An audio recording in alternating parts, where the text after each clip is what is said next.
TV 46 Malenadu ವಾರ್ತೆಗಳು. ನಾನು ಮೇಘನಾ ಲೋಕೇಶ್.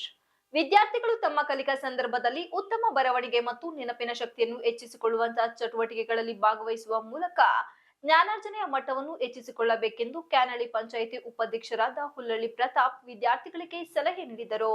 ಗುರುವಾರ ತಾಲೂಕಿನ ಹುಲ್ಲಳ್ಳಿ ಗ್ರಾಮದಲ್ಲಿನ ಸರ್ಕಾರಿ ಕಿರಿಯ ಪ್ರಾಥಮಿಕ ಶಾಲೆ ಆವರಣದಲ್ಲಿ ನಡೆದ ದೋಣಿಗಳ ಕ್ಲಸ್ಟರ್ ಮಟ್ಟದ 2024-25ನೇ ಸಾಲಿನ ಕಲಿಕಾ ಕಾರ್ಯಕ್ರಮವನ್ನು ಉದ್ಘಾಟಿಸಿ ಮಾತನಾಡಿ, ಇಂದು ಶಿಕ್ಷಣ ಇಲಾಖೆಯು ಮಕ್ಕಳ ಉತ್ತಮ ಕಲಿಕೆಗಾಗಿ ಗಟ್ಟಿಯಾಗಿ ಓದುವುದು, ರಸಪ್ರಶ್ನೆ ಕೇಳುವುದು, ಕತೆ ಹೇಳುವಂತಹ ಕಲಿಕಾತ್ಮಕ ಚಟುವಟಿಕೆಗಳನ್ನು ಹಮ್ಮಿಕೊಂಡಿರುವುದು ನಿಜಕ್ಕೂ ಮಕ್ಕಳಲ್ಲಿ ಸ್ಪರ್ಧಾತ್ಮಕ ಭಾವನೆ ಬೆಳೆಯುವ ಜೊತೆಗೆ ಅವರ ಕಲಿಕಾ ಸಾಮರ್ಥ್ಯವನ್ನು ಹೆಚ್ಚಿಸಬಹುದಾಗಿದೆ ಎಂದು ಅಭಿಪ್ರಾಯಿಸಿದರು.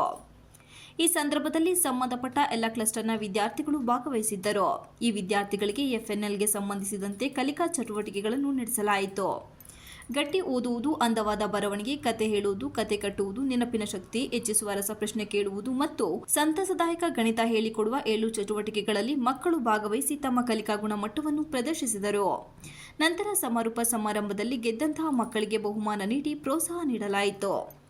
ಕಾರ್ಯಕ್ರಮದ ಅಧ್ಯಕ್ಷತೆಯನ್ನು ಎಸ್ಟಿಎಂಸಿ ಅಧ್ಯಕ್ಷರಾದ ಸುರೇಶ್ ಅವರು ವಹಿಸಿದ್ದರು. ಮುಖ್ಯ ಅತಿಥಿಗಳಾಗಿ ಕ್ಯಾನಳಿ ಗ್ರಾಮ ಪಂಚಾಯಿತಿ ಅಧ್ಯಕ್ಷರಾದ ರಾಧವರು, ಇಲಾಖೆಯ ಪರವಾಗಿ ಬಿಆರ್ಪಿಎಲ್ ಮಹೇಶ್ ಅವರು, ಬಿಆರ್ಪಿ ಮಲ್ಲೇಶ್ ಅವರು, ಬಿಆರ್ಪಿ ಸಿದ್ದೇಶ್ ಅವರು ಹಾಗೂ ಶಾಲಾ ಮುಖ್ಯ ಶಿಕ್ಷಕರು, ಸಹ ಶಿಕ್ಷಕರು ಇದ್ದರು. MB Umesh, TV 46 Malenadu news, Sakleshpur.